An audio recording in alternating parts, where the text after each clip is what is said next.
Assalamualaikum warahmatullahi wabarakatuh. Perkenalkan, nama saya Ratu Ananda Tria Sarman. Saya merupakan salah satu mahasiswi dari Universitas Megariski, Makassar. Pada kesempatan ini saya akan menjelaskan tentang AST atau analisa sintesa tindakan, yang dimana sebagai pemenuhan nilai untuk mata kuliah paliatif. Sebelum saya menjelaskan AST intervensi yang saya akan bawakan pada hari ini, data dan kasus ini saya peroleh dari pasien dengan inisial Tuan H, umur 77 tahun, lansia, yang dimana masuk rumah sakit dengan diagnosa fraktur lumbal. Setelah saya dan kelompok saya berdiskusi dan mengkaji pasien tersebut, kami bisa menerapkan atau menentukan diagnosa keperawatan, yaitu gangguan rasa nyaman atau nyeri berhubungan dengan post operasi fraktur lumbal, yang dimana pada saat pengkajian kami mendapatkan data subjektif. Pasien sering mengeluh rasa nyerinya itu seperti tertusuk-tusuk pada bagian post operasi. Kemudian pasien mengeluh susah untuk tidur dan mengalami insomnia karena nyeri. Yang ketiga, pasien mengeluh selalu merasa cemas dan memikirkan tentang penyakitnya, yang dimana pasien hanya terbaring di tempat tidur dan untuk melakukan aktivitas sehari-harinya selalu dibantu oleh keluarganya.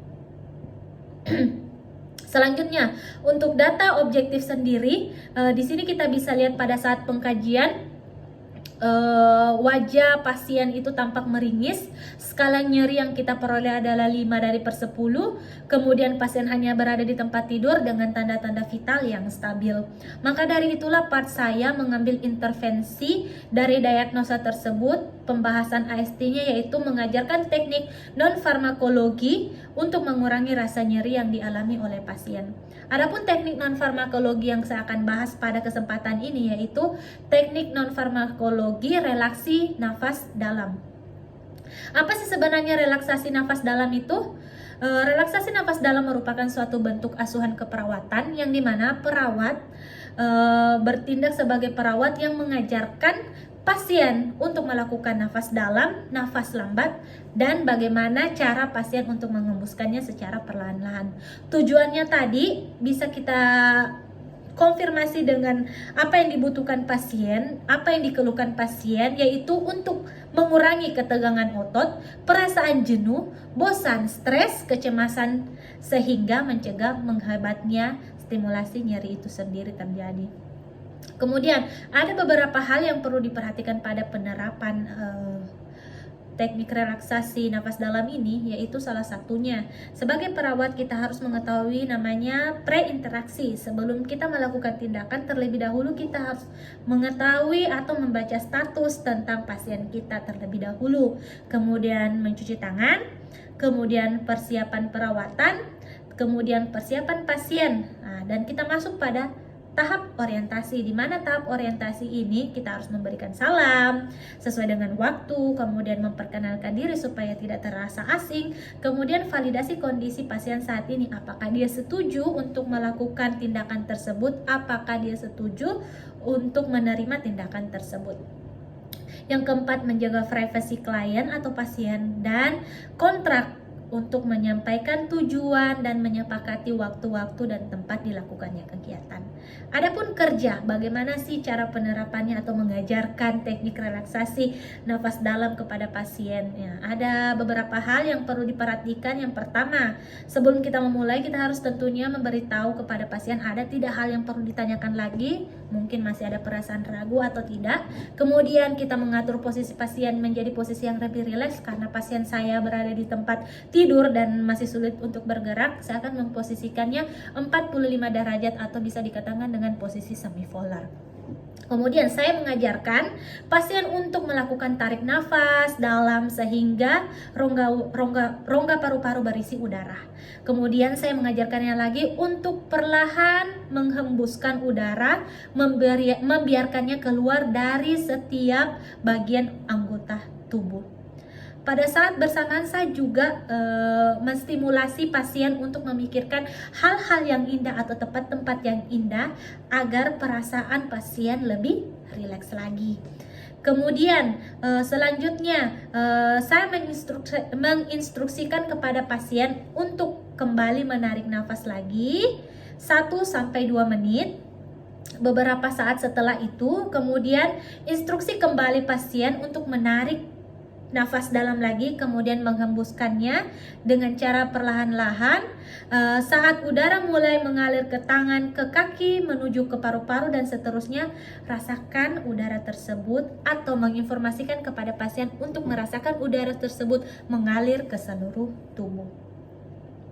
Tahap yang selanjutnya, minta pasien untuk memusatkan perhatiannya kepada kaki, tangan, agar dia bisa merasakan udara-udara tersebut bisa keluar dari ujung-ujung jari kaki dan ujung-ujung jari tangan.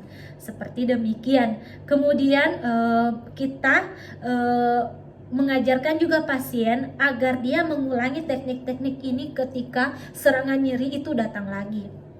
Kemudian setelah pasien merasakan ketenangan, minta pasien melakukannya dengan secara mandiri dan minta pasien mengulangi latihan nafas dalam nafas dalam ini sebanyak 3 kali sampai 5 kali sehari dalam waktu 5-10 menit. Kemudian, apa yang perlu kita perhatikan setelah kita melakukan tindakan tersebut? Yang pertama, kita evaluasi pasiennya, bagaimana, apakah dia kemampuan pasien untuk melakukan teknik ini bagus atau tidak. Karena ada beberapa pasien kan mungkin tidak merasa nyaman dengan tindakan yang kita lakukan. Kemudian, memberikan kesempatan kepada Pak klien, ada umpan balik, yaitu tadi kita menanyakan bagaimana perasaannya, apakah sedikit rileks atau nyaman atau masih kurang nyaman. Kemudian tindakan lanjutnya yaitu menjadwalkan latihan teknik relaksasi napas dalam.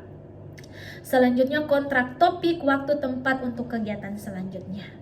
Itu hal yang perlu kita perhatikan pada saat mengajarkan atau melatih pasien dalam hal teknik napas dalam.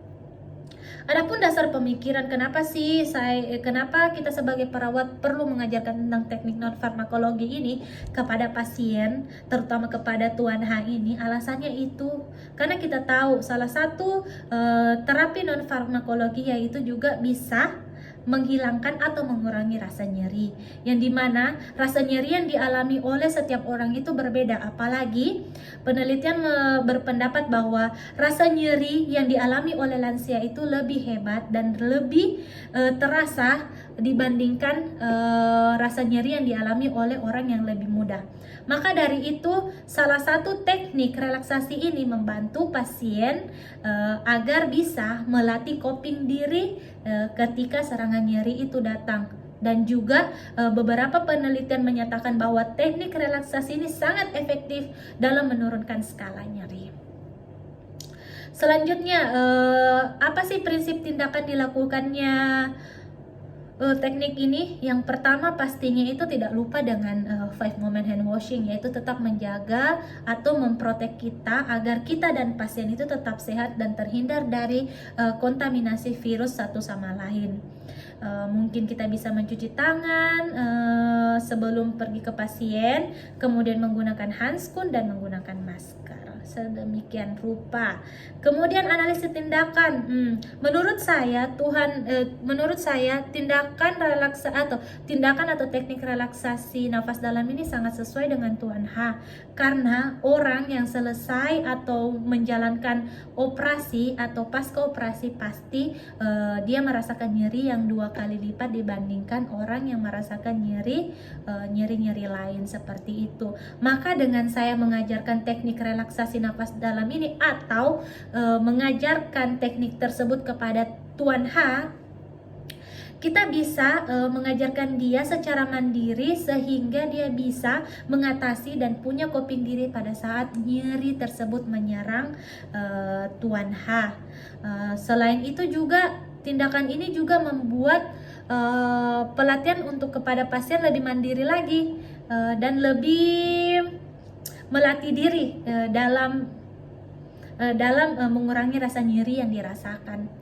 Apa saja sih bahaya yang dapat terjadi? Bahaya yang dapat terjadi bila kita membiarkan rasa nyeri itu berkepanjangan, yang itu tadi membuat kita tidak nyaman dalam beraktivitas, membuat stres dan cemas itu semakin tinggi, terus otomatis dalam proses penyembuhan juga akan semakin lama dan susah. Hasil yang dapat kita lihat setelah kita melakukan teknik relaksasi nafas dalam ini, yang pertama, pasien kita bisa melihat pasien lebih nyaman, tenang, kemudian nyeri yang dialami berkurang, kemudian otot-otot lebih rileks, sehingga ketegangan atau kejenuhan, rasa bosan yang ada pada pasien itu hilang.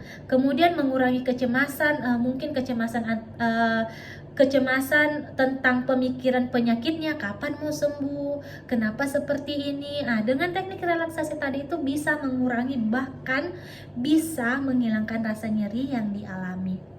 Kemudian evaluasi diri. Untuk evaluasi diri, untuk saya masih banyak kekurangan. Saya harus mencari beberapa referensi lagi untuk menambah pengetahuan saya tentang teknik relaksasi atau teknik-teknik non farmakologi yang bisa sangat berguna dalam mengatasi nyeri yang dialami oleh beberapa pasien, entah itu pasca operasi atau mungkin beberapa penyakit yang menimbulkan rasa nyeri. Tetapi setelah saya melihat dampak positif dari saya mengajarkan atau beberapa perawat mengajarkan tentang teknik relaksasi ini kepada pasien, dan timbal baliknya bagus, itu menjadi motivasi saya sendiri untuk lebih belajar dan mendalami tentang teknik-teknik relaksasi lain mungkin salah satu atau teknik non farmakologi yang lain yang bisa membantu pasien dalam mengurangi rasa nyeri yang diderita. Itulah tadi pemaparan saya atau penjelasan saya tentang intervensi pemberian teknik non farmakologi, yaitu salah satunya dengan teknik nafas dalam. Lebih dan kurangnya mohon dimaafkan. Saya hanya manusia biasa, tidak luput dari kesalahan, baik ucapan atau praktisipan dalam penerapan teknik tersebut. Saya menerima kritikan dan saran, dan saya akhiri wabillahi taufik wal hidayah. Wassalamualaikum warahmatullahi wabarakatuh. Bye bye. Terima kasih.